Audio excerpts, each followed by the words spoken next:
Black Star Network is here. Hold no punches. I'm real revolutionary right now. Support this man, Black Media. He makes sure that our stories are told. I Thank you for being the voice of Black America, Roland. Stay black. I love y'all. All momentum we have now, we have to keep this going. The video looks phenomenal. See, there's a difference between Black Star Network and Black-owned media and something like CNN. You can't be Black-owned media and be scared. It's time to be smart. Bring your eyeballs home. You dig?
Today is Tuesday, April 11, 2023. Coming up on Roland Martin Unfiltered, streaming live on the Black Star Network. 55 years ago, the Fair Housing Act, also known as the Civil Rights Act of 1968, was signed into law by President Lyndon Baines Johnson in the wake of the assassination of Reverend Dr. Martin Luther King Jr. What is the status of housing for African Americans? We'll talk with the Principal Deputy Assistant Secretary for Fair Housing and Equal Opportunity about that and what is being done to increase that number for African Americans. The drama continues in Tennessee as Representative Justin Jones is reseated. He also spoke on the floor and let it be known to all the Republicans the fight is not over. The battle now moves to Shelby County in Memphis. Will the commissioners there, are they going to support putting Justin Pearson back in his position? We'll talk about that and what the battle is there in Tennessee. Louisiana governor's race is underway with 9 candidates on the ballot. We'll talk with the only black candidate, Shawn Wilson, about why he wants to be Louisiana's next governor and what is he going to do to get black folks who represent nearly a third of voters there to actually get registered and vote. Alvin Bragg, the DA in Manhattan, is not playing when it comes to Republicans in Congress. He has slapped Jim Jordan with a lawsuit accusing him of brazen and unconstitutional attack on the prosecution of Donald Trump.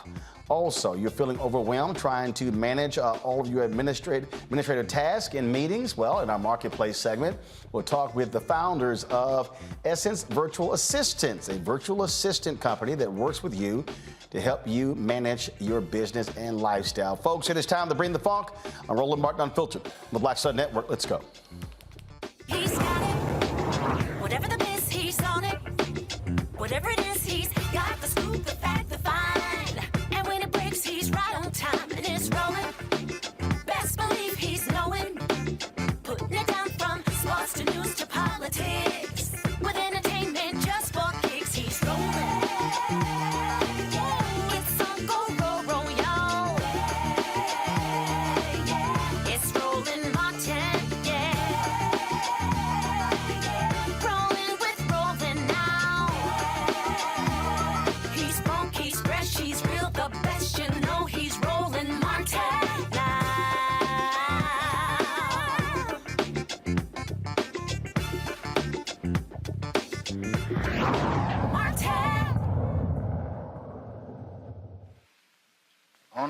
On an April afternoon in the year 1966, I asked a distinguished group of citizens that were interested in human rights to meet me in the cabinet room in the White House. In their presence that afternoon, I signed a message to the Congress.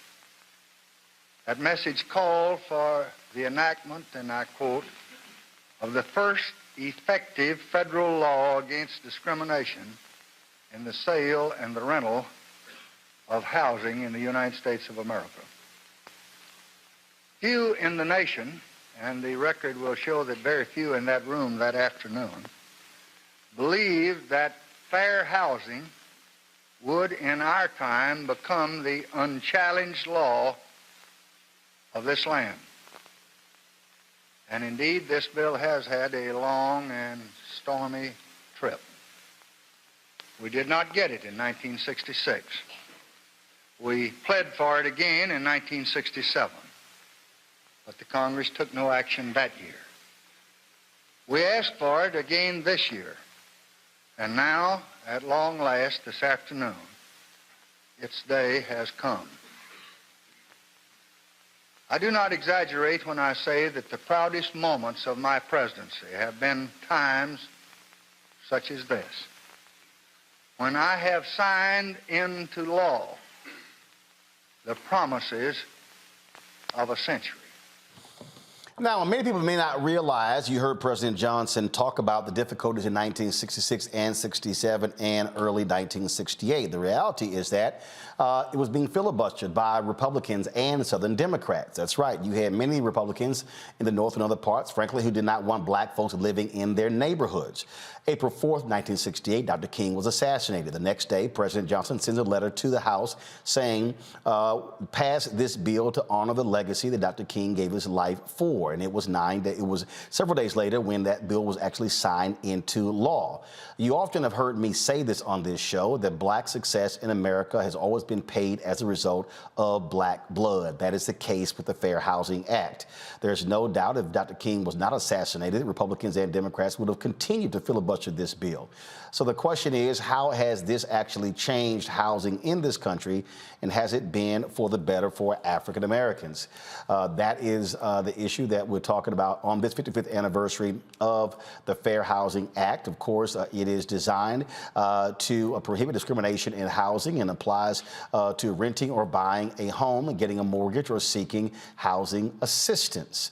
Again, only 45% of the population can afford a home these days. We've talked about the lack of homes being built in the last decade that continues in this decade as well. And so the problem continues. And so the role of the federal government is to, again, hopefully fix this problem. Demetria McCain is Principal Deputy Assistant Secretary for Fair Housing and Equal Opportunity. She joins me today in the studio. Glad to have you here. When we talk about, again, this history, for folks who really don't understand, and I'm always trying to remind people where we were. So I'm born November 14, 1968. So my parents married, my grandparents, so they were all alive. My parents still with us. They were impacted by the racist Jim Crow housing practices that actually the federal government had as a part of the law, the absolute discrimination against black folks. Yeah. I mean, you talk about racial covenants. Racial covenants still exist on some deeds in some homes, right? Racial covenants being that language that says, do not sell this home to anybody who's black. To anybody who's black, Negro, the word that was used back then. That certainly was the case. And in some places, like I said, that still is the case today. And so I think it's really poignant that you hit on the history of this, because that's super important. And when we say that it took the assassination of Dr. King to get this across the hurdle, we're talking about a Dr. King who responded to advocates who were on the ground, organizers in Chicago, moved his family with his wife and kids to Chicago to experience some of the things that they were experiencing with unequal fair housing, unfair housing in the Chicago area, and then took up the mantle to help push this while he was alive. And again, it didn't happen until years later. And so of course, we know that we have lots of laws that are on paper, but then we've got to make sure that they're realized and implemented. Now, let's be clear that a lot of people have had some gains since 1968, since the law passed, but today we still have continued work to do. Today, the wealth and home ownership gap for black and whites is wider than it was then before the act actually was passed. So there's plenty of work to do. That wealth gap right there is something that we're focusing on. We're making sure that this administration is keen on making sure that we close that wealth gap. Secretary Fudge wants to close that wealth gap. We're talking about fair lending issues.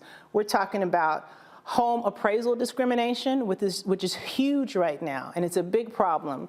We've got over 127 appraisal discrimination complaints that have come to our office already since this issue has kind of come to light. So there's more work to be done. Again, the federal law was necessary because you literally had states in this country and you had individuals who had no problem promoting that.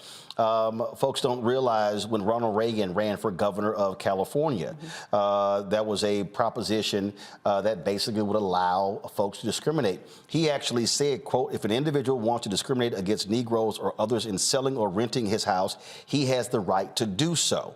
That's what he actually said on the campaign trail, speaking against racism, but making those sort of statements. That was before the Fair Housing Act was signed in 1968. That was one of the reasons why the law was necessary, because states like California were allowing discrimination. Right. So before the law was passed, we had case law, right? And the case law said governmental entities can't get involved in discrimination, but it was silent on what private parties could do. Right.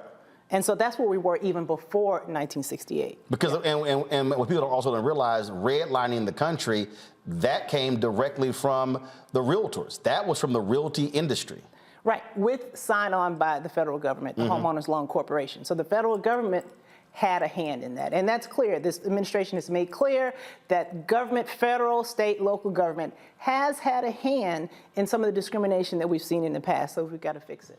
Well, and you say it's the past, but we're still living Yes. with those decisions. Hold tight 1 second. Gotta go to break. We're gonna pick up on that when we come back, folks. We're talking about, again, the 55th anniversary of the Fair Housing Act. What does that mean today? And also, what is being done now to really help folks move forward when it comes to home ownership in this country? We're discussing that right here on Roland Martin Unfiltered on the Black Star Network. Be sure to download the app, Apple phone, Android phone, Apple TV, Android TV, Roku, Amazon Fire TV, Xbox One, Samsung Smart TV. Of course, you can also watch our 24-hour streaming channel on Amazon News.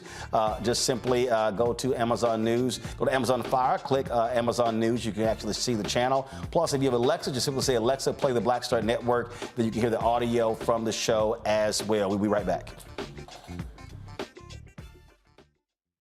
Hatred on the streets, a horrific scene, a white nationalist rally that descended into deadly violence. White people are losing their damn minds. As an angry pro-Trump mob storms the U.S. Capitol, we've seen shootings. We're about to see the rise of what I call white minority resistance. We have seen white folks in this country who simply cannot tolerate black folks voting. I think what we're seeing is the inevitable result of violent denial. This is part of American history. Every time that people of color have made progress, whether real or symbolic, there has been what Carol Anderson at Emory University calls white rage as a backlash. This is the rise of the Proud Boys and the Boogaloo Boys. America, there's going to be more of this. Here's all the Proud Boys, guys. This country is getting increasingly racist in its behaviors and its attitudes because of the fear of white people. The fear that they're taking our jobs, they're taking our resources, they're taking our women. This is white fear.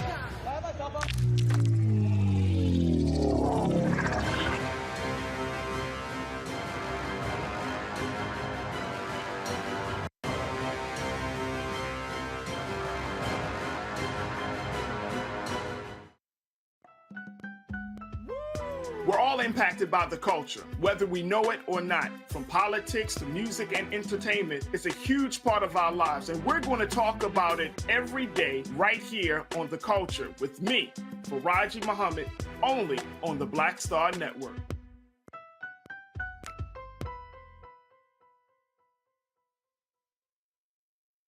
You want me to do something crazy, but I don't know what to do. I'd rather just sit here. Hi, this is Cheryl Lee Ralph, and you are watching Roland Martin, Unfiltered. I mean, could it be any other way? Really? It's Roland Martin.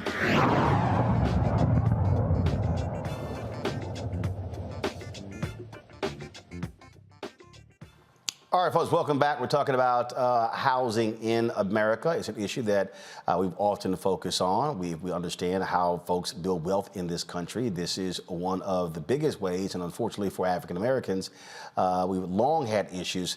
We're talking about this, of course, with the Principal Deputy Assistant Secretary in HUD, Demetria McCain. So where do we stand now in terms of, so what is the housing rate today for African Americans? The housing rate is not good. Not good. I'm not going to give you a percentage right now, but it's not good. It's worse than it was before 1968, if you're talking about home ownership. Right. So at one point it was around 41 to 42%. Actually went down to 40. On the Trump, went up some, that it fell back down. So are we under 45? Are we closer to 50? What's the number? We're about under 45. We're about under 45. What's the highest it has ever been? Have we ever exceeded 50%?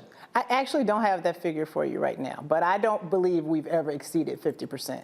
It's not good at all.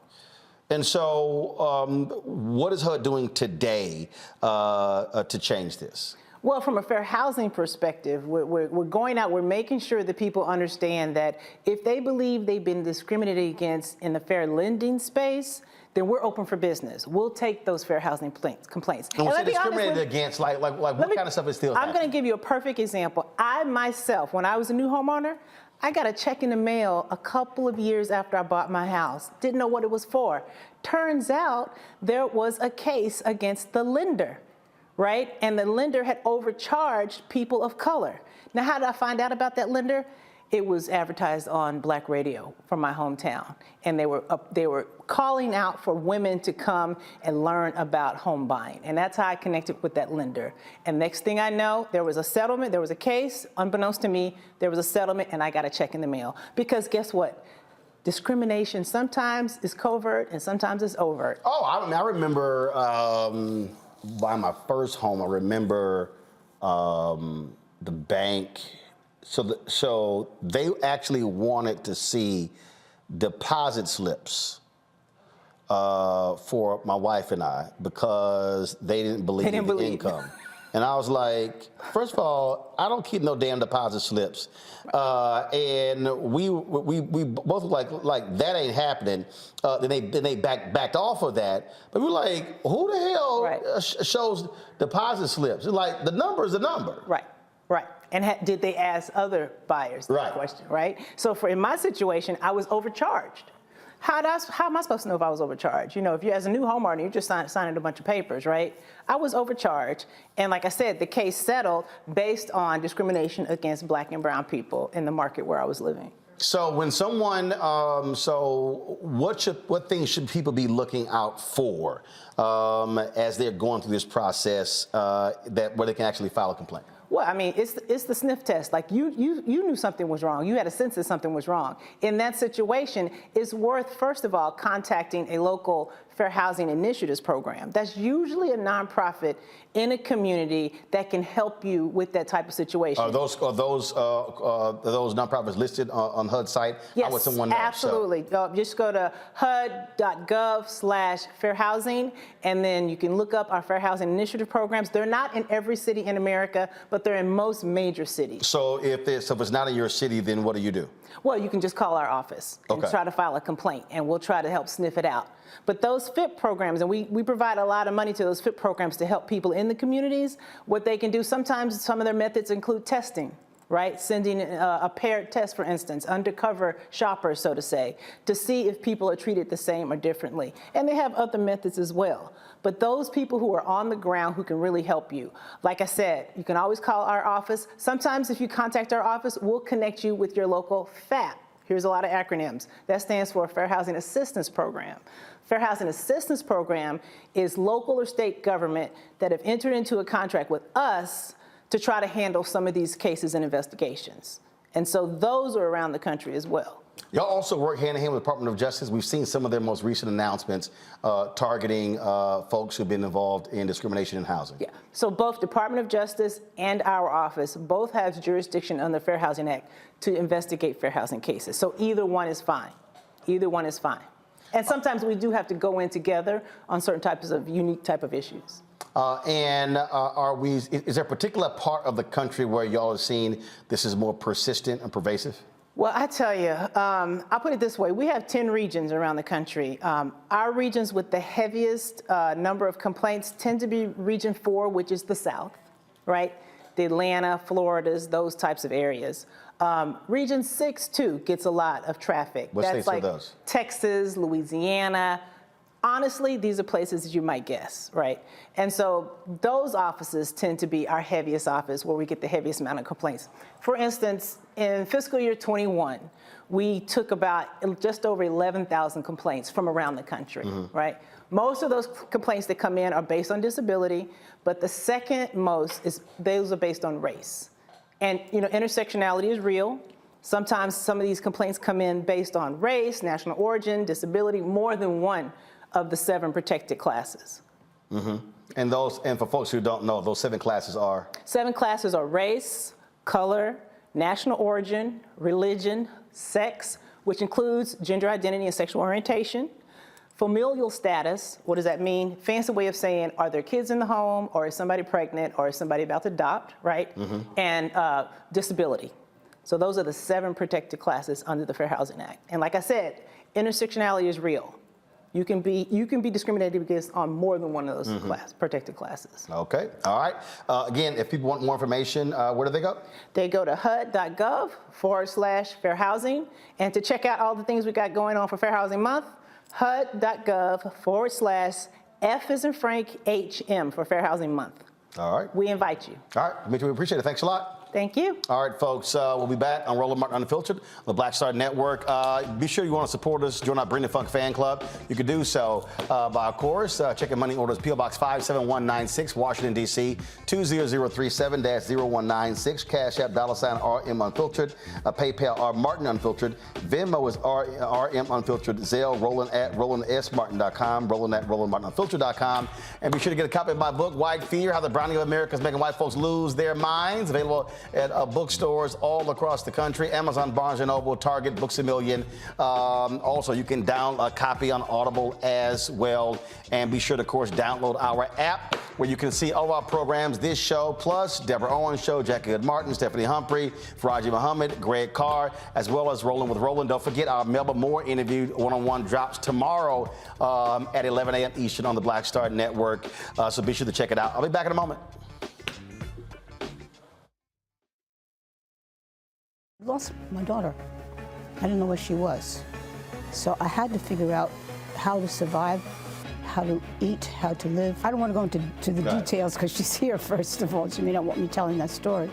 But possession of her, the family broke down, fell apart. I was homeless.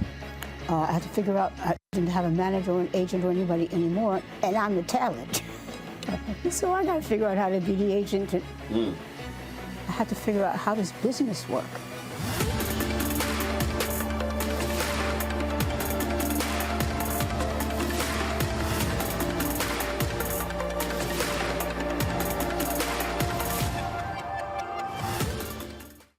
Next on the Black Table with me, Greg Carr.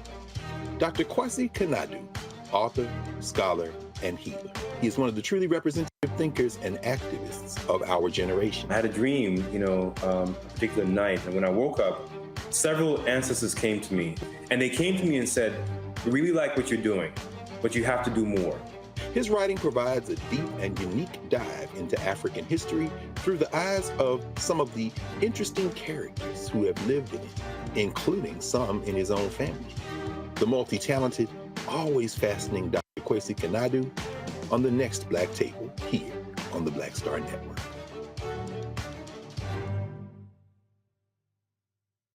Hey, what's up, everybody? It's Godfrey, the funniest dude on the planet. Hi, I'm Israel Houghton. Apparently, the other message I did was not fun enough. So this is fun. You are watching Roland Martin, my man, Unfiltered.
All right, folks, we're always telling you about the importance of voting in this country. Voting matters in every single political race that exists. And what happened when Gary Chambers ran for the United States Senate in Louisiana? So many African Americans did not vote. The question is, will they actually vote when it comes to the governor's race? There are 9 candidates who are seeking the Democratic nomination. John Bel Edwards cannot run again for governor. And so these are the 9 candidates. One of them joins us right now, Shawn Wilson. He is seeking that office. Shawn, glad to have you on Roland Martin Unfiltered. Thank you, Roland. Happy to be with you, and thank you for all that you've done in our country to keep information out and available to folks, particularly those of us who have HBCU backgrounds. I know that's an issue important to you. It's an issue important to me. As a graduate of Southern University, the only HBCU system in the country, I'm excited to be with you and stand here as a candidate for governor in the great state of Louisiana. You got 8 other people who are running for the nomination. The primary, what is October 14th? That's correct. And it's so I'm a few months away. And sorry, I'm quick on front. So you guys have a jungle primary, correct? Yeah, it's a little different here. We have what's called the jungle primary, and it's really designed for the top 2 vote getters, regardless of party, to advance to a runoff. And we feel very confident that we'll be in a runoff. I think the numbers are in our favor. I think the field is set to really repeat what happened with John Bel in 2015 when he was elected governor and appointed me secretary in 2015 and assumed that role in 2016. And that is having a large Republican field, notwithstanding that I think I'm the best qualified, but having a large Republican field with a very narrow, ideally 1 Democrat in the race. You're looking at him, Shawn Wilson, and looking forward to making it to that runoff and then really pointing out the stark differences between myself and whoever the leading Republican candidate will be. So again, it was weird. So you have this primary October 14th, but then when's the general? The general is about a month later, about 5 weeks exactly. And believe it or not, here in Louisiana, you can't raise a dime for the re-election or for the runoff until you're actually in the runoff. Now, the funds that we raise in the first part of this race, we don't have to spend it all. And naturally, we're going to be responsible and spend dollars appropriately. But then you have to raise money in that week. In that first 1 or 2 weeks in order to be on television, to build your campaign and to get out the vote like you need to mobilize enough voters to win the election. So let's talk specifically about Black voters. I remember when Gary was running, and I mean, the early voting numbers were absolutely abysmal. And we're talking about, hundreds of thousands of African Americans in Louisiana, and I keep saying on this show, if Black people voted our numbers, if we literally voted the eligible number of African Americans who can vote, if we voted at 65–70% of that number, we can sweep elections. Yeah, no, you're absolutely right. And it's a travesty that we choose not to vote collectively as a group of people. I think we have to be practical and realize that on large elections like gubernatorial elections and presidential elections, there's a large amount of money that's spent on these races to actually mobilize voters, to educate voters, to get voters signed up and registered to vote. And then you have to touch them over and over and over again to make sure that they're mobilized and are thoughtful about wanting to get out and cast their ballots at a time when you have early voting opportunities and voting day opportunities, and so much on the line, because this election is really bigger than just one small issue. This is about health care. It's about crime. It's about education. It's about our future as a state. And so if African Americans who typically need the services of government much greater than perhaps our lighter-skinned brothers and sisters, we have to mobilize ourselves and get out to vote. And what we saw in the Chambers election, it was an off election because it was a Senate election, and it wasn't as large as what we're going to see for the governor's election. And so much like in 2015 and much like in 2019, we're going to need a large voter turnout in New Orleans, in Baton Rouge, in Shreveport, but in every one of the 64 parishes here, we have to be competitive. And that is the effort that we're doing in my campaign is to make sure that no community is untouched, that we mobilize any and every voter that we can to vote in favor of Shawn Wilson for governor. For folks who don't understand that, like you have a Republican legislature, but you have a Democratic governor. You also had 2 Democrats who flipped to Republican side in the last week. Very recently. In Kentucky, same thing. Republicans control the legislature, but there's a Democratic governor, and so you do have a model there. When it comes to that model. Look, there's a percentage of the white vote that you got to get. There's a percentage of the black vote that you got to get. And so as you're looking at trying to win, becoming one of those top 2 spots in October, what does the math look like? And are third-party groups out there? Are people organizing and mobilizing, on the ground now and not waiting until September to get people going for October? Yeah, so Roland, our math is simple. We have to have a very energized African-American voter turnout, no doubt about it. We also have to get 2.5 to 3 out of 10 white voters to vote for us, regardless of party. And when you look at my career, when you look at what I've done and how I've served as secretary for the last 7+ years, we've worked in a community across the aisle. We've worked in urban areas and in rural areas, and we're known to be bridge builders. That is the theme of our campaign, is that we're going to build bridges, not burn them. And as a result of that, what we're looking to do is to reach out to those communities that we've touched to say, hey, here's a candidate that you know who has been very balanced, has been very fair, but is very capable and competent in doing the job of governor. It's not someone that's going to be an extreme candidate on either end of the spectrum. We're going to do what's in Louisiana's best interest. And I think given the opportunity to have a choice between someone who's got a PhD in public policy and someone else who's going to have issues that are really not Louisiana issues, I think the vast majority of our voters will fall in the right category of voting with us. But you are dealing with MAGA Republicans. You're dealing with people who support Donald Trump and his extreme politics. And so how do you convince folks who are not hard MAGA Republicans that, yeah, you, a black guy, can actually win in Louisiana? Because for some people, it's like, oh, man, forget that. I mean, I look at Mississippi. When Mike Espy lost to Cindy Hyde-Smith, he lost by 65,000 votes. There were more than 100,000 black people who were registered and eligible who didn't even vote. He literally could have won.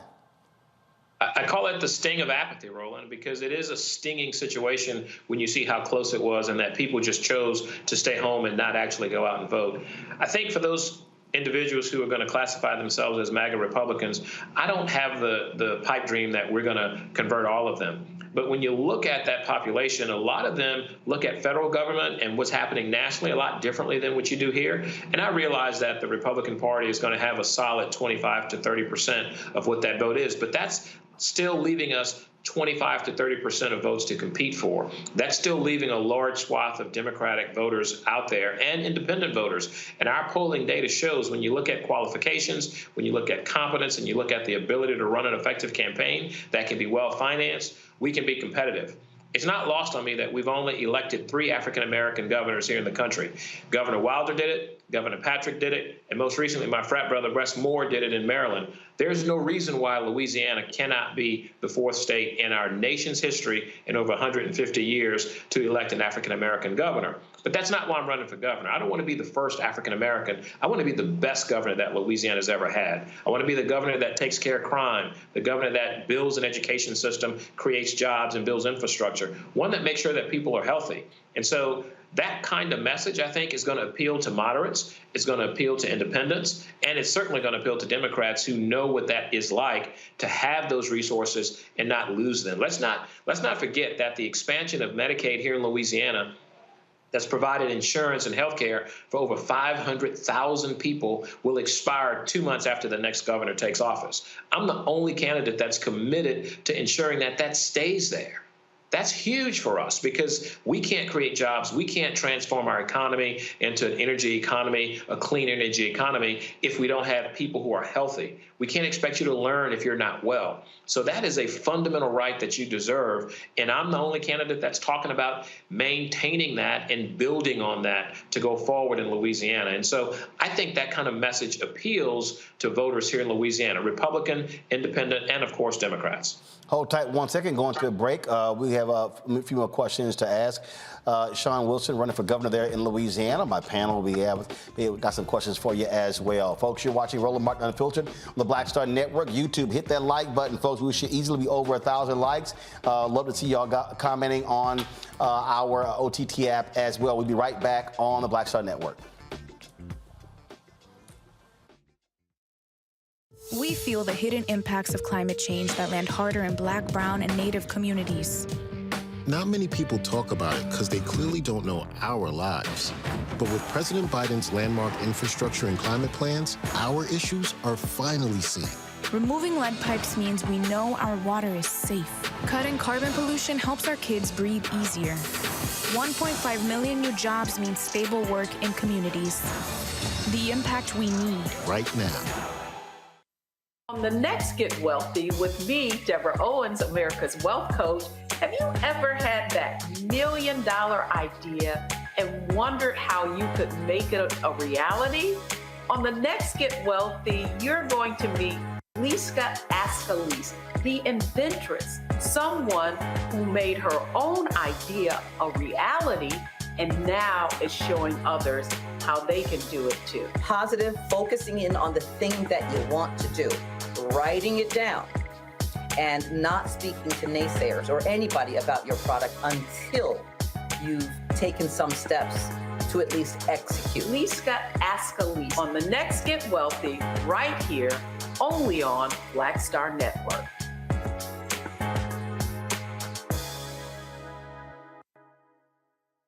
Hey, I'm Deion Cole from Blackish. Hey, I'm Arnez J. Black TV does matter, dang it.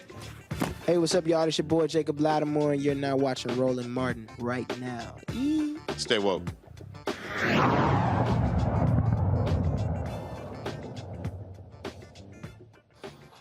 All right, folks, we're talking with Dr. Shawn Wilson. He is running for governor of Louisiana. The primary is October 14th. All right, questions from our panel. Shawn, you lucked up because there are two other alphas on the show. Let's see, Mustafa Santiago Ali, you get the first question. Appreciate that. Dr. Wilson, thank you for everything that you've been doing. You know, I know that you are very successful in Louisiana around infrastructure and the jobs that are created there. Do you feel that that is one of those bridge issues between both Black and white communities that folks can rally behind, especially with all these federal dollars that'll be flowing for the next couple of years? Absolutely. Look, we've been building bridges literally and figuratively. We not only build infrastructure to move people from point A to point B, but we build infrastructure to create value in communities where that value might not have existed before. That value may have been redlined out, or that value may have been negatively impacted by the ill effects of infrastructure that we've built.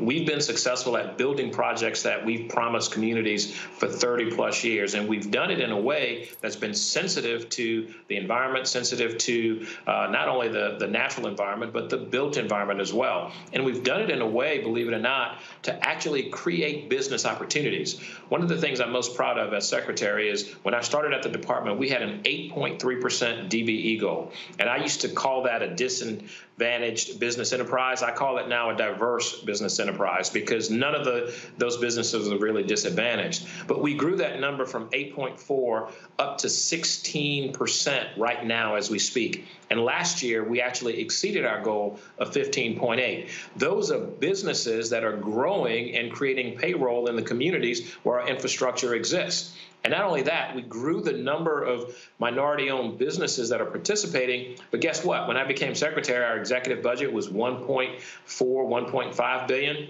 It's over $3.2 billion as of my retirement date of March 6th. So I'm excited about what we've done.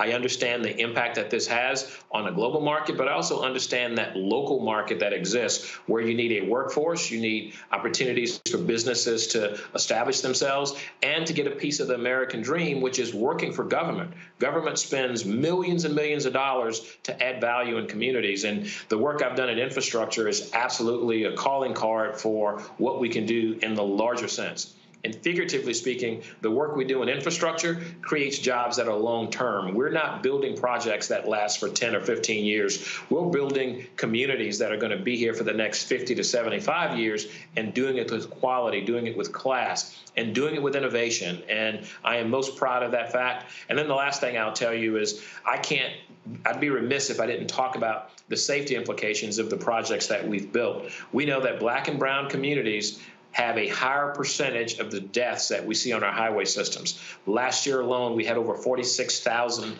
individuals killed on the roadways. Here in Louisiana, that number is significantly higher than it's ever been over the last 20 years. And guess what? The majority of those folks are people of color, depending on their socioeconomic status as a result of not wearing a seatbelt, drugs or alcohol, or distracted driving. And so building infrastructure that is safe, that adds value to a community is really what we have to do, because that is what businesses are looking for, to be able to take care of their families and their employees, to get them to and from work and back home safely. Dr. Larry Walker, another Alpha brother, you're next with the question. Yeah, thanks, Roland. Dr. Wilson, I want to talk about, you highlighted your experience as Secretary of Transportation. Can you talk about, as you share that experience with voters, how are you selling you already have an executive leadership experience, how are you selling that and talking about why you should be governor?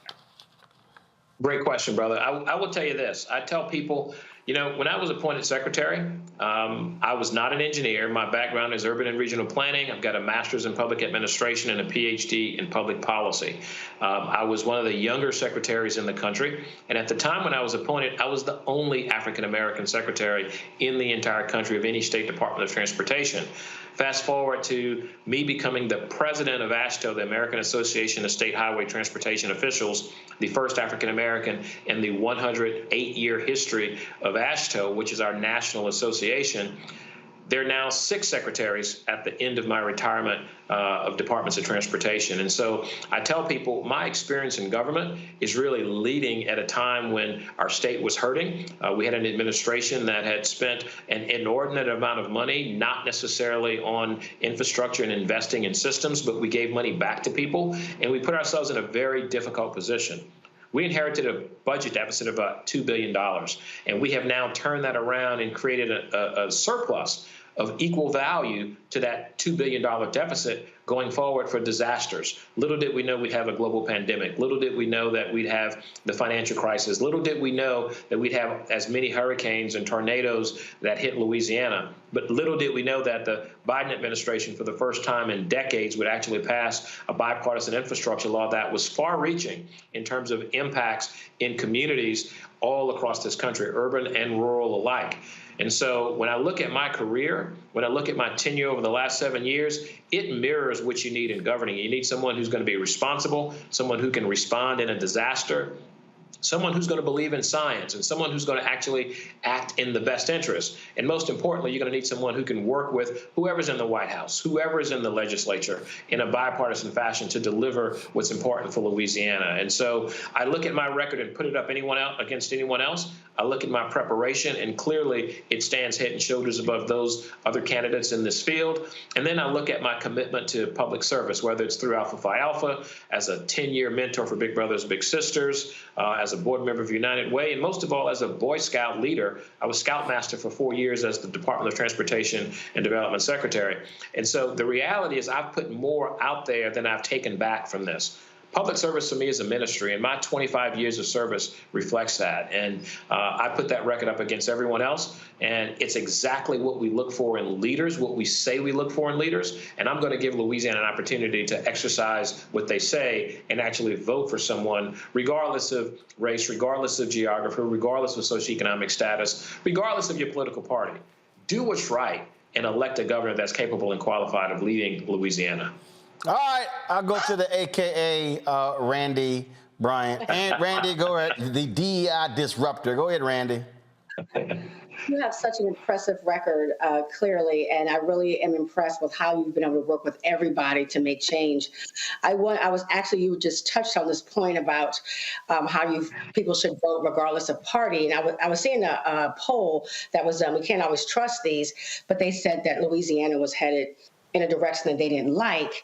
And it was mainly Republicans who said this. So what do you see as your chances of getting Republicans to, change parties or, vote for you?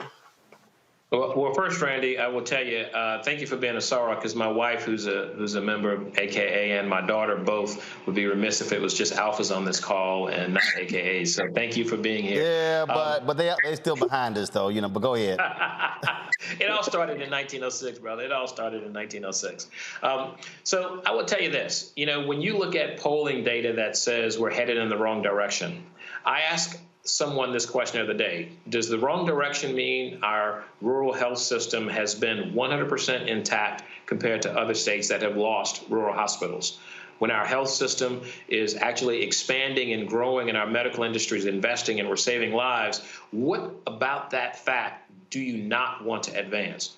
When you look at what we've done in terms of having a climate action plan, the only state in the red southeastern part of our country that has an adopted climate action plan, what is it about that's headed in the wrong direction? When you look at infrastructure, we spent $5.5 billion hitting 2,000 projects, over 7,000 miles, prioritizing projects that previous administrations talked about, that they promised, that they never delivered. What about that is headed in the wrong direction? And last but not least, when you look at the fiscal responsibility of a state, coming from being $2 billion in the red to $2 billion to the positive, and having given raises to public employees and teachers, what about that is heading in the wrong direction? And so I understand the sentiment. I understand post-COVID that we see different elements in our society, in our lives. But at the end of the day, what government is supposed to do is exactly what we're doing. It is exactly what we're doing. While we've got issues with crime, everyone in this country has issues with crime. We've got issues with what's happening in our juvenile justice system and our criminal justice system. Everyone has that. We all have problems with fentanyl. So you can't hold one administration responsible for these types of things that are global issues, that are universal issues. But when you look at what we are responsible for, I ask every one of those naysayers, what is it you would want to do different? And how will you go about doing it? We've got folks in this campaign talking about eliminating the personal income tax. Well, at the end of the day, you're going to lose $400+ million out of our budget, but you're not talking about what you're going to cut on the other side. And here in Louisiana, you can only cut higher education, public safety, and health care. What about those three things will you not want to have in your state? So when you get into the weeds and get beyond the sound bites and the scare tactics, there's a lot of good that's happening in Louisiana. We just need some people to stand up and explain it to them. Our jobs ought not be fighting over books and what's in the library. That's a parent's job. That's the librarian's job. That's not the governor's job. And so when you look at what the governor is supposed to do, what he's constitutionally charged with, we're doing good things in the state, and there's so much more we can do, like providing new officers, like making additional investments to grow our economy in a clean energy environment, like building infrastructure, like paying teachers a salary that's competitive, that's going to make them stay here. And I'm married to an assistant principal, so I see what happens. My daughter's a social worker in the public school system, and we have this thing called an in-school suspension. What better way to ostracize a kid and prepare them for more problems down the road than to send them to another school for 2 weeks and send them back without intervention? There's so much more that we could be doing in the state of Louisiana, but all is not lost on where we've been and what the government's responsibilities are. All right, then. Where can folks go to get more information on you and your campaign? Well, you can go to wilsonforla.com. That's WILSONFORLA.com. We're on all social media platforms, social media, Facebook, Instagram, Twitter. Please talk to us, connect with us. Most importantly, contribute to our campaign. We've got individuals in this campaign right now that are having millions of dollars thrown at them by dark money, people we don't know, and they're going to control government if they're elected. We need folks to stand up and speak out for what is right in Louisiana and make that investment. As I said before, it's happened with Governor Wilder, it's happened with Governor Patrick, it's happened with Governor Moore, and with your help, it can happen with Governor Wilson as well. So I look forward to staying engaged with you and listening to your show and understanding these issues from our perspective of being a Louisianian, but an African-American and someone committed to making a difference here in our country. And I look forward to what I can do for Louisiana, but I can't do it alone. And it's everybody's responsibility, as we've seen in Tennessee, to stand up and speak up for what's right when it's time to do so. And this is a time to do it in a proactive way. to prevent us from having to see these situations occur over and over again in our country. All right, Shawn Wilson, we appreciate it. Look forward to having you back on the show. Good luck. All right, thank you, brother. Appreciate it. Thank you all to your panelists. All right, thanks a bunch, 06. Take care. All right, folks, when we come back on Roland Martin Unfiltered, drama in Tennessee. Representative Justin Jones, he gets his seat back, and he let him know when he walked back on the floor, y'all ain't stopped the brother from being a brother. We'll show you what took place there in Tennessee. You're watching Roland Martin Unfiltered right here on the Black Star Network. Don't forget, support us in what we do. Download the app, Apple phone, Android phone, Apple TV, Android TV, Roku, Amazon Fire TV, Xbox One, Samsung Smart TV. Join our Bring the Funk fan club. Send check and money orders. P.O. Box 57196, Washington, D.C. 20037-0196. Cash App, $RM Unfiltered. PayPal, R Martin Unfiltered.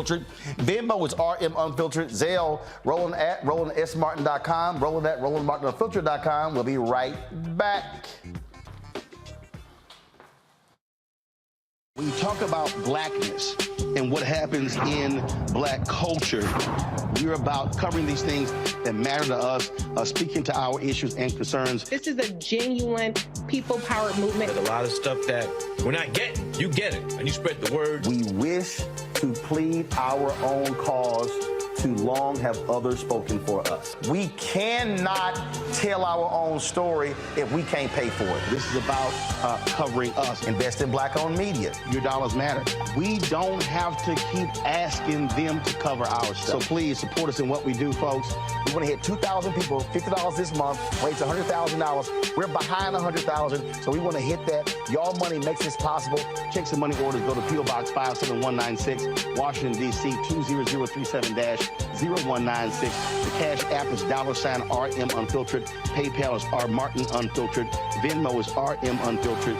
Zelle is Roland at RolandSMartin.com. On the next, A Balanced Life with me, Dr. Jackie, Reentry Anxiety. A lot of us are having trouble transitioning in this post-pandemic society and don't even realize it. We are literally stuck between two worlds, in purgatory. How to get out of purgatory and regain your footing and balance. What emotions they're feeling and being able to label them, because as soon as you label an emotion, it's easier to self-regulate. It's easier to manage that emotion. On the next, A Balanced Life on Black Star Network. Hey, yo, Peace World, what's going on? It's the Love King of R&B, Raheem Devon. Hey, I'm Cupid, the maker of the Cupid Shuffle and the Wham Dance. What's going on? This is Tobias Trevelyan. And if you're ready, you are listening to and you are watching Roland Martin Unfiltered.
Yes, I'm in here jamming my man Curtis Mayfield, So in Love. All right, y'all, yesterday in Tennessee, Justin Jones was sworn in again. Republicans threw him out last week. Now he's back, and he did it upright, sworn in on the steps of the Tennessee Capitol. Roll it.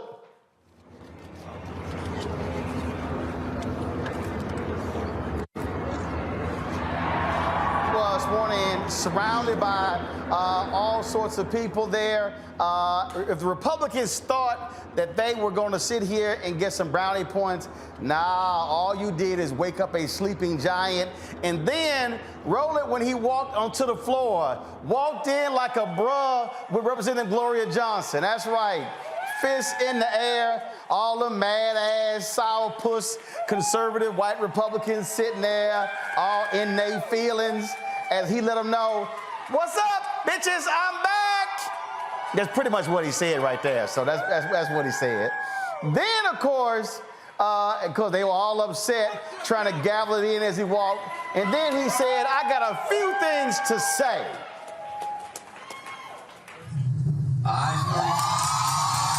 Extra vote in Nashville. No, I need to. Representative Jones.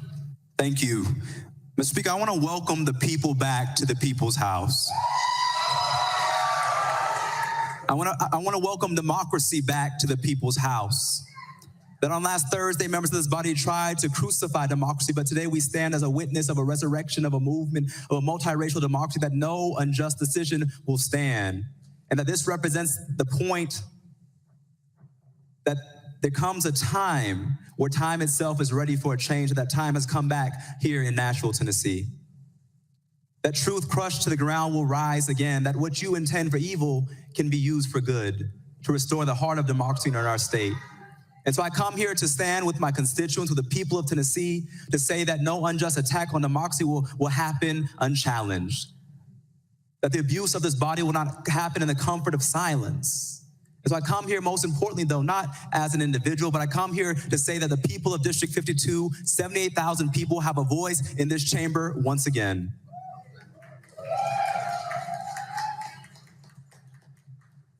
I'm hopeful for the days ahead for Tennessee, not because of the actions of this body, but because of the actions of the people out there and the thousands gathered outside this chamber right now who are calling for something better, who responded to your attacks on democracy with an attack of a mass movement for social justice and racial justice and economic justice to restore the heart of our state.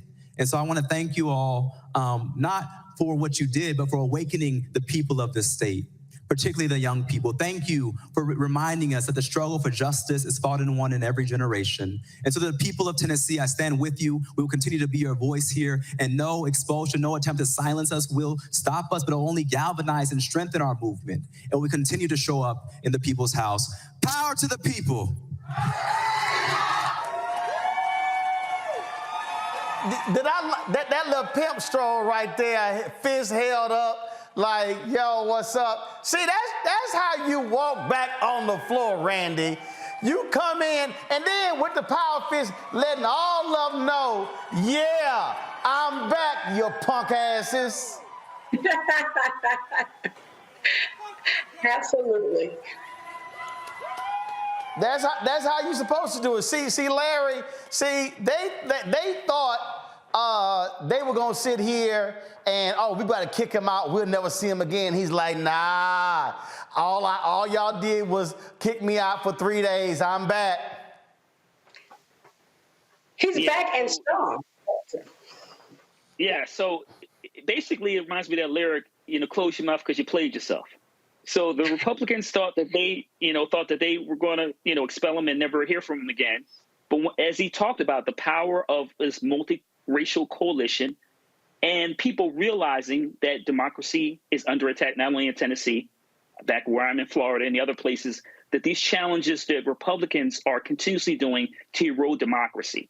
I want to give him a lot of credit because it takes a lot of skill. Roland, you and I know there's been around a lot of politicians. It takes a lot of skill to face those kind of challenges, be steadfast, and then deliver the knockout punch like Mike Tyson back in the day. So kudos to him, and kudos to the folks who continue to push the Republicans and other legislators in Tennessee to do the right thing. See, Mustafa, here's the crazy thing. What they did was they made them stronger. Mm-hmm. Without a doubt. They thought they broke us, but they woke us, as the words of the song go. It was interesting. I've been all over the country over the last week, from North Carolina to California. Young people are talking about what happened there in Tennessee. They're excited about getting engaged in the process and pushing for change and standing in solidarity. So Republicans, you know, they played their hand, but they didn't really understand the cards that were going to play out on the table. And now we're going to see a lot more people who are getting engaged in the civic process and who are going to demand change. And that's what it's all about. You know, sometimes you need a spark to get people going again. This is another one of those important sparks in our history that allow us to move forward and make real change happen. Now the issue, Randy, is what happens in Memphis, because now the Shelby County Commissioners, they have to vote. My understanding there's going to be a meeting tomorrow, but the votes are not fully there. They need 7 votes of the commission. They have 5 to reappoint Justin Pearson. They will. They have no choice. They will. And that is the beauty about how active we have become. This is a digital world. So when people try to silence us and move in the dark and do things that only hurt our people and hurt democracy as a whole, we learn about it. And so the entire country now is looking. And so it would be very difficult for them to get away with not allowing him back in. Very difficult. And can I just say, I could watch that clip over and over again like it's a movie, just how courageous this young man is, and the faces on these representatives. They won't even look at the brother. They won't even look at him. They are so disgusted, which, you know, I get a little bit of pleasure out of their disgust. It makes me kind of happy to see how unhappy they are. Oh, absolutely, absolutely. But I will say, Larry, look, Memphis is not a lock.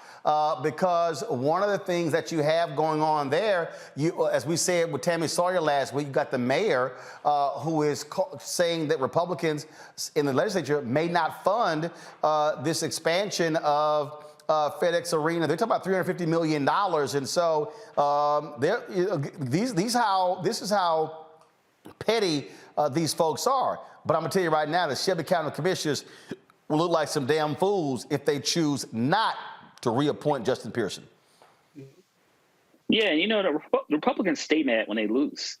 Just take the L and keep it moving. And it's also, Roland, we talk about, you know, the idea of Republicans being and believing in terms of, you know, allegedly in economic development, the party of business, corporate America, and the idea that you won't provide this money to renovate, it all it does is not only hurts the region there, but hurts the entire state. So it doesn't make any sense after you took the L to then try to turn around and, like I said, you know, threaten. And we know a lot of these conversations, backdoor conversations, and threatening and saying that if he's reappointed, then we won't provide you with the necessary funding. But once again, it's silly, because all it does is hurt the state of Tennessee, hurt corporations, and also small businesses. So they can't talk about, well, we believe in small businesses and, you know, stimulating the economy when you won't provide the necessary money for the renovation. So let's hope that they realize that, once again, they took the L and they should just keep moving on.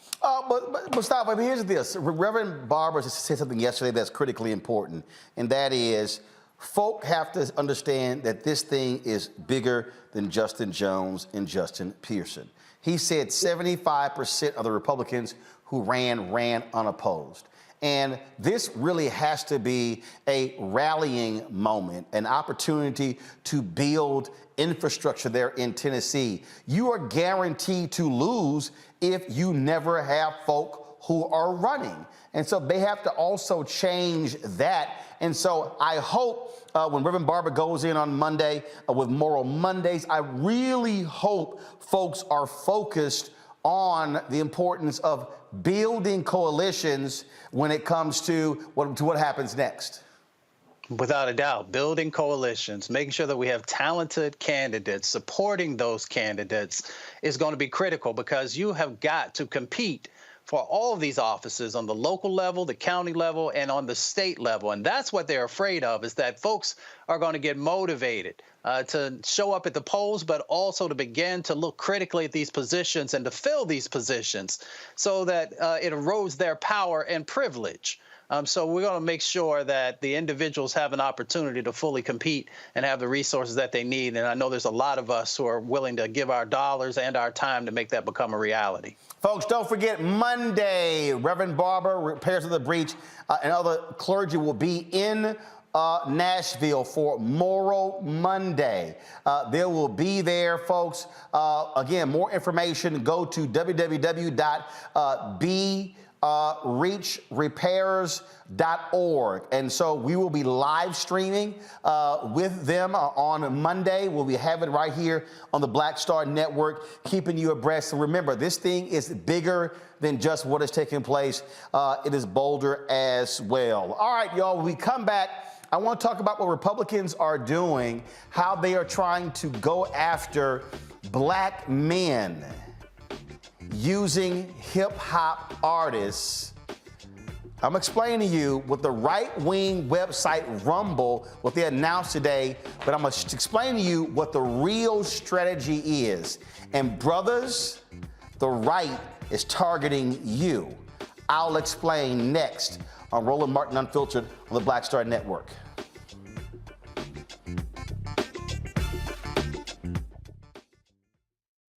Lost my daughter. I didn't know where she was. So I had to figure out how to survive, how to eat, how to live. I don't want to go into the details because she's here, first of all. She may not want me telling that story. But possession of her, the family broke down, fell apart. I was homeless. I had to figure out, I didn't have a manager or an agent or anybody anymore, and I'm the talent. So I got to figure out how to be the agent. I had to figure out, how does business work?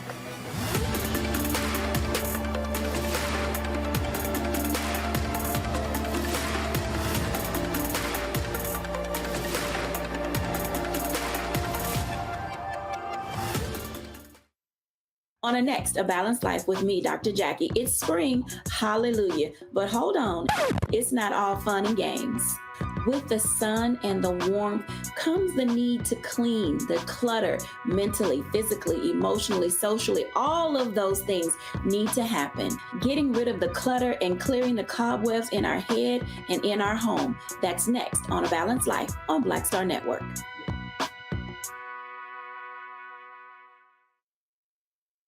Hi, this is Cheryl Lee Ralph. Hello, everyone. It's Kiara Sheard. Hey, I'm Taj. I'm Coco. And I'm Lily. And we're SWB. What's up, y'all? It's Ryan Destiny, and you're watching Roland Martin Unfiltered.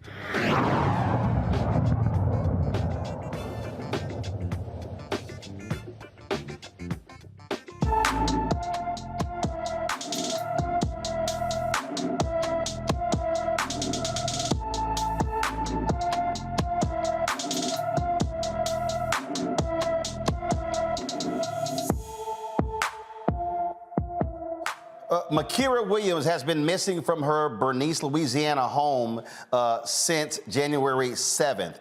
The 17-year-old is 5 feet 2 inches tall, weighs 165 pounds with black hair and brown eyes. Anyone with information about Makira Williams should contact the Union Parish Sheriff's Office at 318-368-3124, 318-368-3124. All right. So in 2016, Donald Trump increased the numbers of Republicans got from black men. We saw the impact of that in the 2018 midterm elections, and then we saw it again in 2020. So you may ask, well, what is at play? And you got the folks out there who, again, and I can tell you, I see exactly what the strategy is, because what Republicans are doing, what they are suggesting is that, you got a group of black men out there who feels as if no one listens to them, no one talks to them. And so I see how they begin to parrot the right-wing talking points. I see when I did interviews with The Breakfast Club and Vlad TV and Ebro in the mornings, when they jump on these message boards, and you could always see the same language. You ain't nothing but a shield for the Democrats, and you trying to get us to vote Democrat. I had one fool say, you were trying to get us to vote for Hillary. Well, fool, she was running against Trump. So what are you saying? You want a Trump? Same thing. You trying to support Biden. He's running against Trump. And so I need y'all to understand what's going on. So a move took place today, announcement was made, where the right-wing streaming platform Rumble, now they trying to compete with YouTube, all right? But this is an absolute right-wing platform called Rumble. So they signed an exclusive deal with DJ Academics to live stream on their platform 3 to 5 times a week. Now, this is the press release that they put out. Rumble, now this is a publicly traded company, Rumble, the video sharing platform, announced today that the popular media personality DJ Academics will live stream exclusively on Rumble 3 to 5 days a week. Known for his authentic voice, DJ Academics is a powerful culture entertainment influencer with 5.2 million Instagram followers and 2.76 million YouTube subscribers. The Jamaican-American podcaster will cover the latest news in hip-hop music along with a satirical take on top headlines. Now, he says, I look forward to being one of the first to bring music and cultural conversations to a platform like Rumble. There have been many bad decisions at larger platforms where they haven't put creators first and they are disconnected to the community. I feel now is an inflection point for streaming platforms. I couldn't be more excited to lead this effort on a platform that puts creators first. But here's the question, do they put black people first? Now, I'm trying to explain to you, and I want y'all to be very clear, the Republican strategy is to how can they appeal to black men, and they are specifically trying to target them. Hey, pull up the photo from the UFC fight this weekend. Oh, you had this photo of Joe Rogan and Trump with Mike Tyson in the photo. Yep, that was this weekend. I want y'all to understand what's going on here. I need y'all to understand. The Republican Party knows black women hate them more than anybody else. There's no group that hates Republicans more than black women. But the Republicans are specifically going after certain black men. Now look, they could try to play this, Rumble, no, we're trying to be legitimate. And see, let me tell you how they try to play it with me. So you know I got my podcast on iHeart's platform. Well, I was asked, because they have to ask me, will I do certain readings? Because I ain't just reading anybody's stuff. So I've turned down other advertisers. Rumble wanted to run an ad on my podcast. Hell fucking no. Let me say it again. I absolutely said hell no to Rumble running an ad on my podcast. Why? Because I know what Rumble's about. Who's one of their shareholders? Dan Bongino. Y'all pull up who Dan Bongino is. Dan Bongino, former Secret Service agent, right-wing hack on Fox News, right-wing hack on the radio. That's who Dan Bongino is. Y'all need to understand what's going on here. And so Rumble, by signing DJ Academics, they're throwing the money at them. But understand what they're trying to do. Be aware of the content on Rumble. So they would love for the black men and the other folks who listen to DJ Academics to come on over to Rumble and support their platform, but Rumble ain't down with black people. Rumble is a right-wing platform. It is a MAGA platform. That's what it is. And that's what it was created for. Now they're trying to sit here and spin themselves, oh no, we don't have any particular ideology. In fact, here's the bottom of the press release about Rumble. Go to my iPad. Rumble is a high-growth, I want y'all to see this here. Rumble is a high-growth, neutral video platform that is creating the rails and independent infrastructure designed to be immune to cancel culture. Rumble's mission is to restore the internet to its roots by making it free and open once again. For more information, visit corp.rumble.com. Now let me explain something to y'all. Pull the statement up again. See, Randy, You don't have to say you're neutral if you're not. That's the first giveaway, y'all. The fact that they're saying they're neutral, they're trying to get, that's the bullshit of Fox News being fair and balanced. Then they're creating the rails and independent infrastructure to be immune to cancel culture. Let me explain what that means. They were created because right-wingers who spread misinformation on YouTube were getting kicked off of YouTube. Do y'all see the game plan? Randy, game recognized game, and we see exactly what they are doing.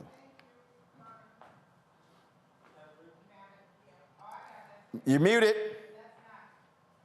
Come on, guys, what's up? Randy, can you hear me? I hear you fine. There you go. Now we can hear you. Okay, this is a classic case of the search of the cheapest Negro.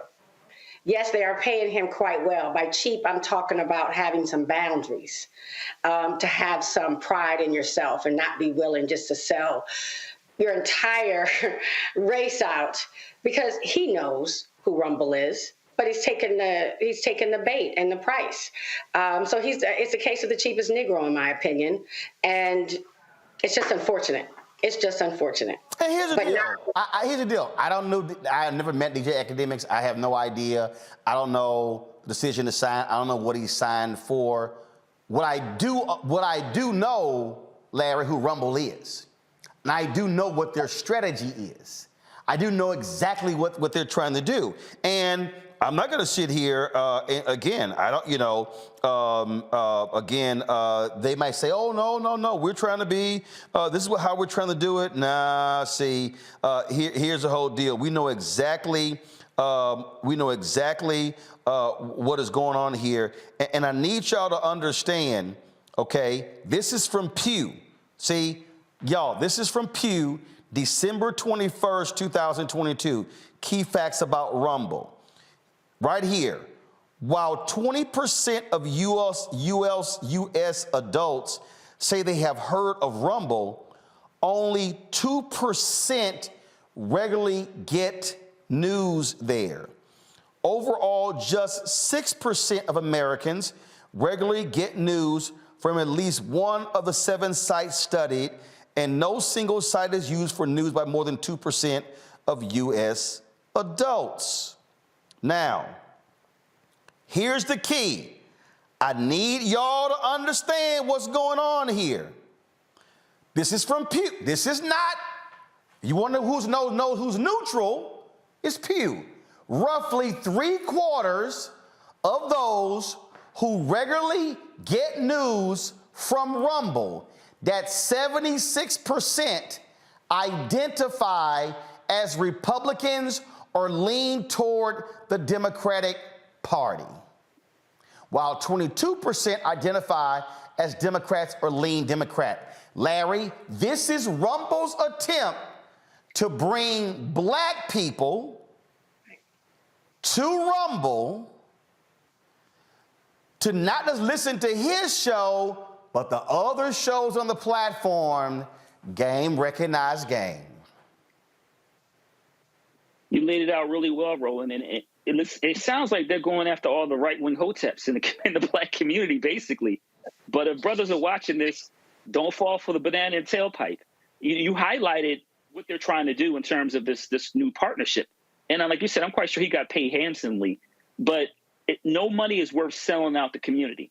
And I think another thing that's really important, Roland, in terms of we talk about elections, black people make about 13% of the U.S. population. When it comes to these national elections, particularly presidential elections, it's important for some way Republicans to peel off black voters, whether it's those individuals who decide not to vote, you've talked about that a lot on your show, or individuals, like I said, these kind of right-wing hoteps who decide, well, I'm not going to vote Democrat because they don't care about me, and I'm going to vote Republican.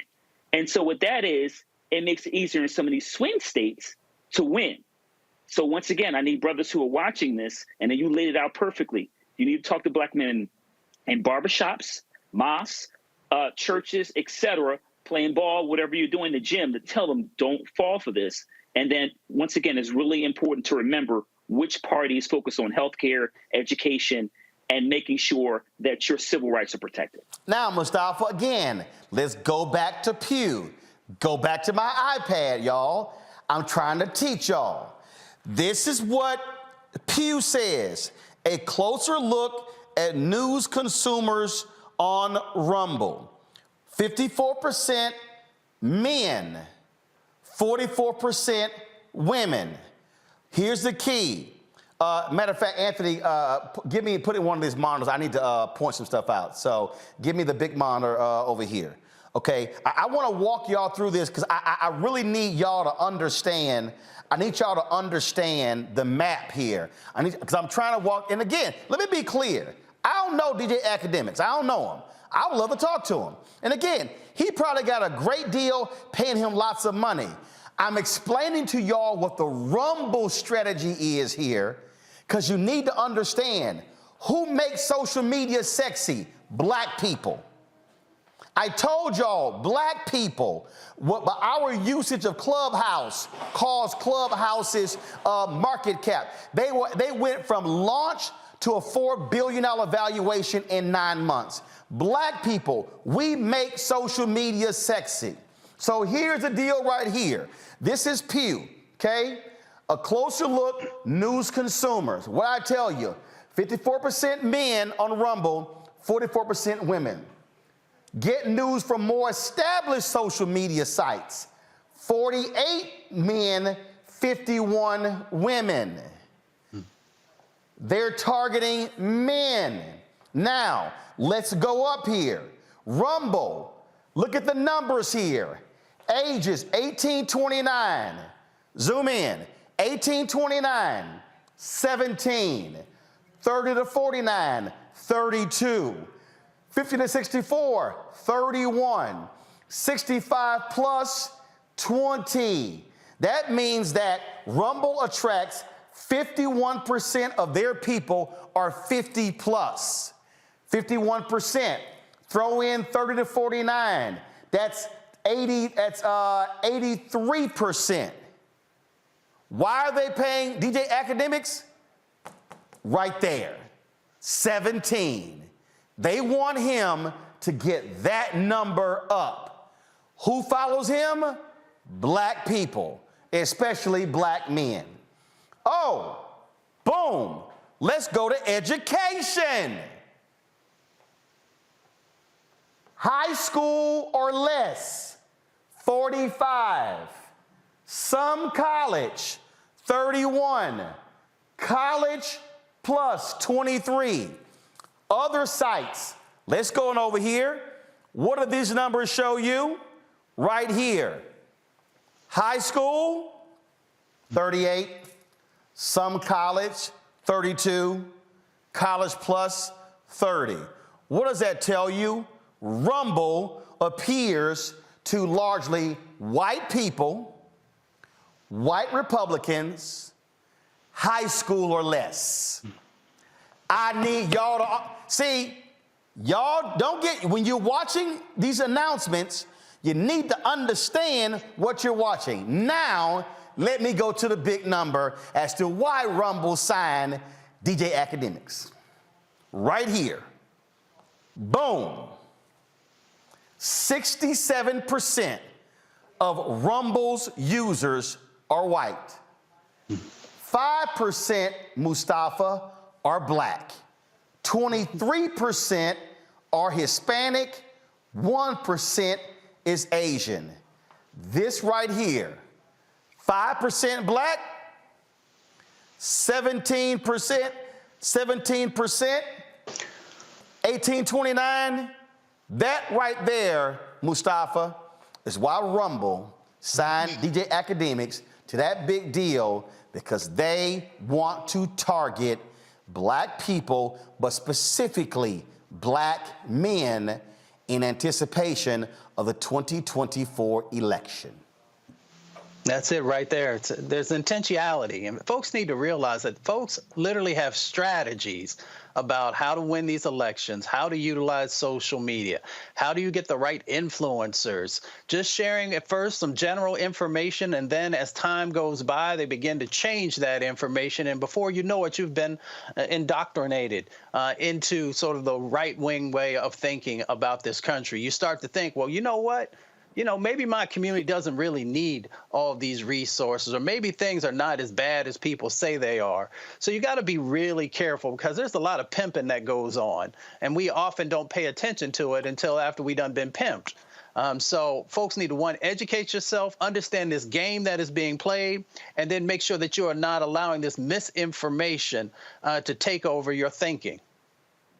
Look, folks, let me be perfectly clear. Again, I just want to walk you through this so you understand here. The deal is here. I'm not saying they're going to control his content, but I need you to understand, if he brings eyeballs and he brings viewers and users, they then are seeing the commercials of the other content folks. They are now seeing the other voices. That's what the strategy is. And so y'all just need to understand, gang, recognize gang, what's going on here. And I'm telling you right now, I see it all the time when black men are trying to attack me. Oh, look at you shilling for the Democrats. They're not listening to what I'm saying. They're not listening to what I'm saying about conservative federal judges refusing to let black men out of prison. They're not saying anything about the actual policies. They're not saying anything about people like Republican Senator Tom Cotton, who said more people should be in prison. Y'all better recognize how they're trying, the Republican Party, their plan is to try to peel off more black men in the next election. Brothers, they're targeting you. And you better be asking yourself, wait a minute, if y'all trying to target me about finances and taxes, what you not saying? Because let me be real clear. I'm gonna close this way to all the black people listening to me, who y'all sitting here talking about, oh, you covering for the Democrats, all this, that, and the other. It is Republicans in Mississippi who are creating a separate police district in that city of Jackson, Mississippi. It is Republicans in Mississippi that do not want to expand Medicaid that's impacting the health of black people in Mississippi. It's the Governor Tate Reeves of Mississippi, who just signed April as Confederate History Month. It's also Republicans in Tennessee who just threw out 2 black representatives, but did not throw out the white woman. It's Republicans in Georgia who changed the laws to shut down ballot boxes and other early voting locations. It's Republicans in Texas who are trying to close voting locations on college campuses. It's Republicans in Texas who want to keep Prairie View A&M students from not voting in Waller County. It's Republicans in Texas who are sitting here changing the laws when it comes to services for women for reproductive rights. It's Republicans in Florida, like Ron DeSantis, who are attacking AP African-American curriculum courses, who are attacking diversity, equity, inclusion. And what is now happening? The state auditor in Mississippi now wants to know how much money is being spent on DEI at all public universities. It is Republicans in Tennessee who are trying to fire the Board of Trustees for Tennessee State University, and they want to get rid of all the leadership there at Tennessee State. So for all you brothers out there who keep telling me, oh, I'm a Democratic shield, well, what the hell do y'all care about? Because I can show you how Republicans don't give a damn about brothers. But go right ahead and keep playing games and let them maintain power and control. And then you see who's gonna lock your black ass up and who has no problem. Oh, by the way, to all you brothers who keep talking about, man, you were trying to get us to vote for Biden over Trump. Hillary over Trump. What did Jeff Sessions do when he became Attorney General? He's tried to get rid of the consent decree in Baltimore. Bill Barr wanted to get rid of the consent decrees. They tried to get rid of the ones in Chicago as well. Oh, so for all you brothers who are against police brutality, guess who had no problem with the cops whooping your ass? Jeff Sessions, Bill Barr, and Donald Trump. Ain't something mysterious when you are a brother who knows how to read and you have facts to back up your argument. So by all means, keep trying to call me a shield and keep saying, oh, I'm caping for Democrats. No, I'm caping for black people. And let me be perfectly clear, I give the White House hell and Democrats hell on our agenda, but I know damn well who wants to screw us over, who wants to make sure we do not get ahead. And that's the folks who have an elephant as their party mascot. And that's called the Grand Old Party, GOP. I'll be right back.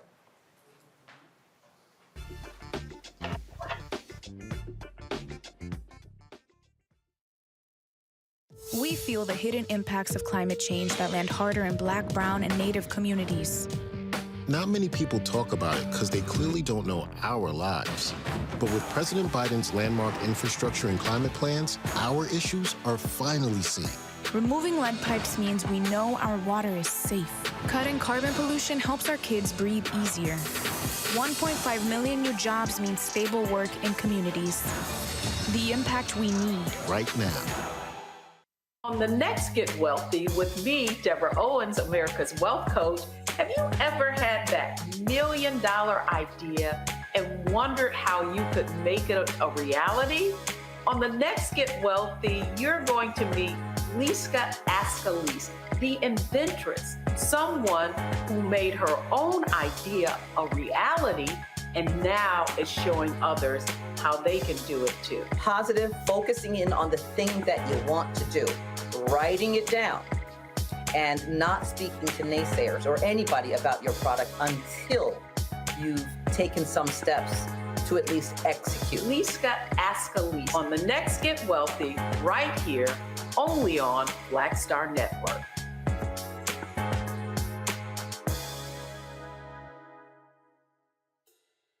Hey, I'm Cupid, the maker of the Cupid Shuffle and the Wham Dance. What's going on? This is Tobias Trevelyan.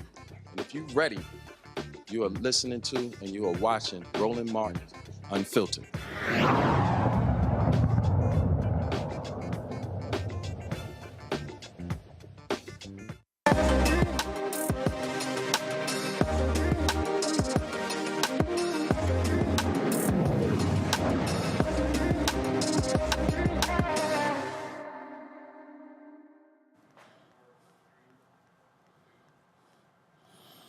All right, folks, so you know what? You can't do everything by yourself. You actually need assistance to do things. And in this day and age, people looking at costs to actually hire somebody. So what about the idea of a virtual assistant? Well, our next guest, they created a company called Essence Virtual Assistants. It's a Black-owned virtual administrative support service designed to help small businesses. Co-founders of Essence Virtual Assistants, Dr. Star Barrett, her daughter Essence Moore, and they join us right now from Atlanta. Glad to have you on the show. So where did this idea originate from?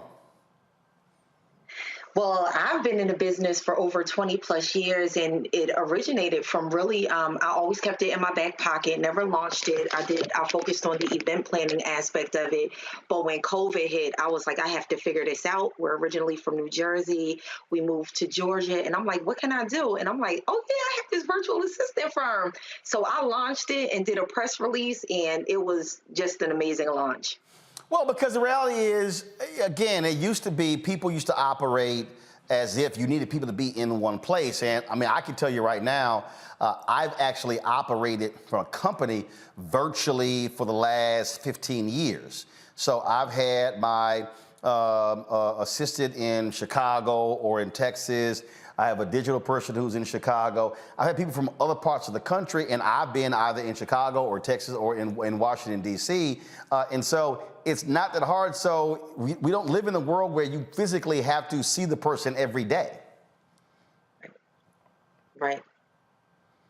It's definitely a display of the new generation and getting with the times and finding a new way to help people and to be an asset to people's lives. I think a lot of people weren't we all caught off guard by 2020, but it also unlocked a door on a positive note to so many opportunities and a new world of the digital era and how this can actually be a helpful thing to multiple families and business owners and entrepreneurs.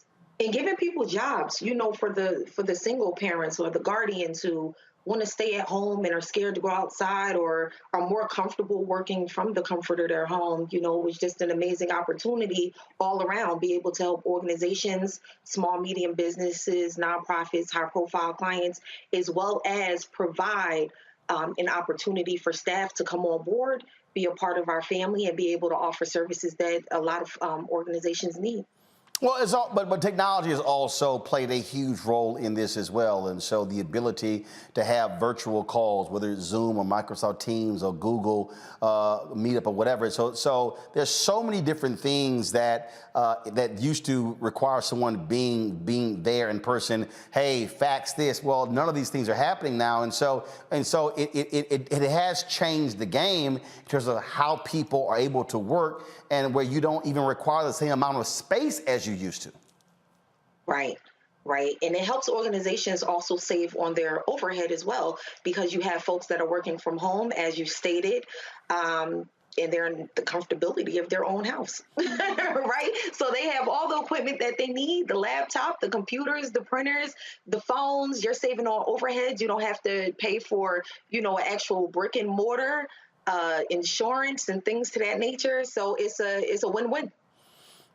How has the business grown in terms of, you know, and how does it actually work? Are you placing folks, or do you hire the assistants and then you firm them out? How does that actually work? So we have independent contractors that will submit their resume via our website, and we'll filter through them. We'll have them, of course, do an assessment to see how they score in different categories, and then we'll have an interview. Of course, we'll sometimes do background checks, and then if we feel like they're a great fit for the very essence of virtual assistants, we'll bring them on board. Yeah. You definitely have to be qualified. If you're not qualified, we're about to drop a course to get you qualified, right? Virtual assistant extraordinaire, because we just want to help people. We're in the helping business. Questions from the panel. Randy, you first. Have either of you worked as virtual assistants yourselves? I know you said it was an idea in your back pocket, but have you actually done this yourself? Yes, I currently work as a virtual assistant myself as the CEO of the organization. It's important for me to stay in the know. I want to know what's new, what's old, what's happening, what's going on. I want to stay on top of my skill sets as well. And then we have things that'll come in, and I'll give them to my daughter to do. So she works in as well. For an example, some of the things that she's done has been like typing up Airbnb things, spreadsheets, things to that nature. So we both work in the business as well as on the business. I feel like this is definitely an interesting translation of my journey in terms of what I've done in the past and to be a part of this business and what it means now.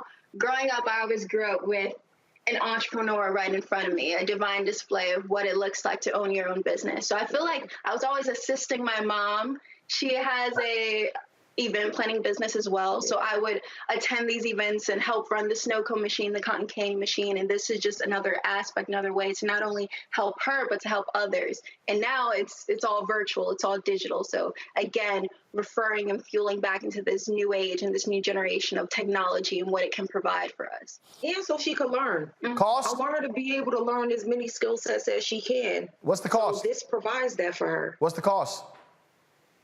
Oh, the cost varies. So it could start anywhere from about $15 an hour to about $75, $100 an hour or more, depending on the level of support. Virtual assistants, of course, you have beginner, intermediate, as well as expert level, depending on our clients' needs. So the cost varies, but we try to be as affordable as possible. And then we also try to hire here in the USA. Mustafa? Yeah, well, first of all, congratulations. My question is, what does growth look like for your business? Will it be new areas that you'll be focusing on? Will folks be more well-versed on technology? What does growth look like? Growth for me looks like just bringing people on that may be smarter than me in certain aspects of the business. So people that handle like our marketing, or you may have someone who's good at spreadsheets, but the actual formulas, right, that comes with spreadsheets, and kind of bring them on. I think growth for me, our target area is small, medium businesses, nonprofit entrepreneurs, and high profile clients. We do want to expand all over the world, if we can, and be able to provide these services. Is important for me. I'm big on loyalty, and I'm big on customer service. So I want to provide all of our clients as well as our staff an experience. So growth looks great as long as we keep going, as long as we keep marketing, as long as we keep being true to who we are, and then as long as we keep doing good business. To piggyback off of what you said too, in regards to just learning and surrounding yourself with not only like-minded individuals, but those who know more about different things than we do. Because when we learn and when we grow, our business evolves as well. So I think that's also an aspect of growth, being able to learn and expand into new fields and dimensions in that way. Larry. Yeah, congratulations. It's a great idea. Talk to me about how are you staying ahead of the competition? You have a great idea, and what happens in America, people always steal it. So how do you stay ahead of the competition? I think for us, one of the things that a potential client brought to my attention actually a few days ago was that we are minority owned, and we are women, and the people that sit as a part of our executive team are also women.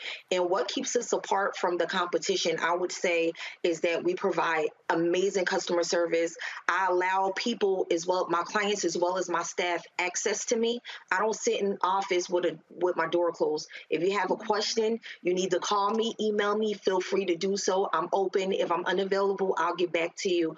I run a business that I want to kind of flow and just be family oriented. And I want people happy. Like, I want my staff happy. I want our clients happy. And I think that's kind of what sets us apart. And my daughter is my homie. She's my business partner. So, she's 20 years old. So here we are, building this brand, this empire to help impact and grow other businesses. So I think just consider us your organic seed. I feel like the personal relationships we create with our clients also sets us apart. There have been so many times I've come into the room, I'll catch my mom on a call, and it's a business call, but upon first glance and my first impression of the conversation, she's not only providing business advice, but life advice from her experience as an entrepreneur and the things and the knowledge she's learned and acquired over the years. So I think it's really creating relationships with people and networking with people from entirely different backgrounds and just different places of life. So. And always being a student and teacher. Yeah. I learn from my staff as well. Sometimes they'll be like, Dr. Starr, instead of doing it this way, may I suggest we do it this way? And I'm like, that's really awesome. Like, teach me that. So yeah, just learning. And they invite you on trips. Yeah, and they stuff do. They do invite you. They sure do. Absolutely. Yeah. All right, then. Okay, where people get more information? They could go to www.essence, ESSYNCE, virtualassistance.com. Visit our website. Of course, we're on Facebook at Essence Empire. We are on Instagram as Essence Virtual Assistants, and we're also on Twitter as Essence Empire. All right, then. All right, we certainly appreciate it. Thanks a lot. Good luck. Thank you for having us. We appreciate your time. I appreciate it. Thanks a bunch. All right, y'all. So have you seen this story out of Georgia? There's this white man in his business. He's teaching athletes speed and agility drills. 96% of his clients are African American. I wonder what they would say about these videos where he's been busted making all sorts of racial comments. Listen. Coming up here, Andrew's got a conference with the legislature, real estate thing and all, in downtown Atlanta, staying here at the Omni Hotel over by the CNN. Ain't seen a white person in sight. Homeless ones on the street. Every restaurant looking in here is black. Every car beside them is black. But they can have Atlanta. It used to be a fun place to come to up here. They can have this place right here and stuff. There ain't no way. There ain't no way. Just need to, there's your, yeah, well, it was just a sign up there. It had Obama and all them on there and stuff, man. So, yeah, that's all that's up here. That's all that's up here, man. And stuff is just crap. Yeah. Yeah, you and Borf need to come up here and go hunting. Yeah. And stuff, man. Ain't nothing here, dog. Ain't nothing but blacks up here. That's all it is. Atlanta's done gone down, man. Just gone.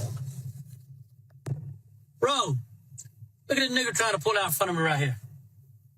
Look at this nigga trying to pull out in front of me right here.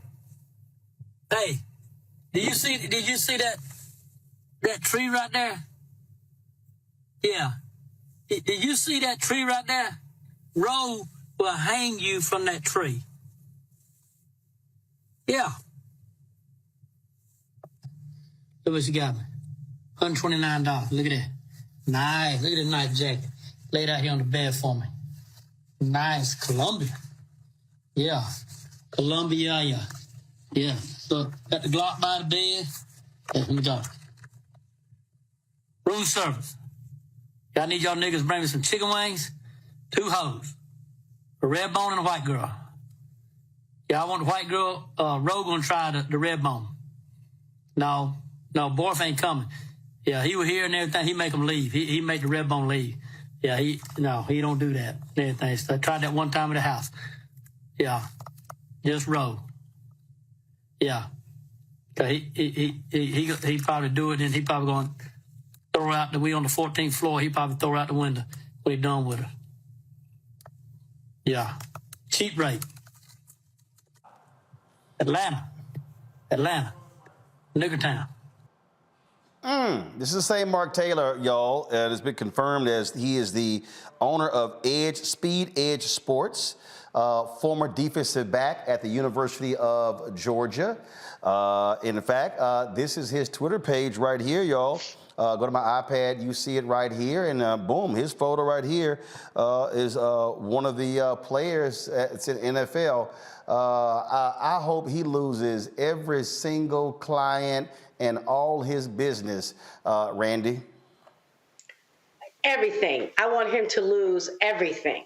He is just openly racist. And what concerns me is how he has impacted really all the black children and men with whom he's worked.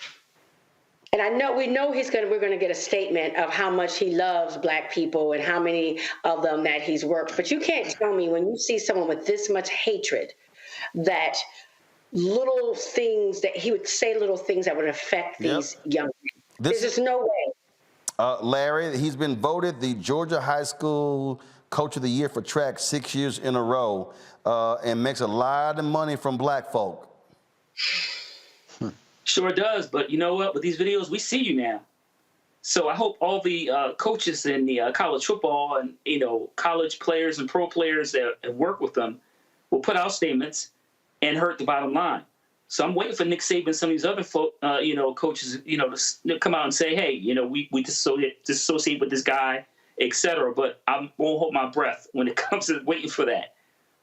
But we need to hurt him where it hurts. Mustafa, he hasn't posted on Facebook since January 30th.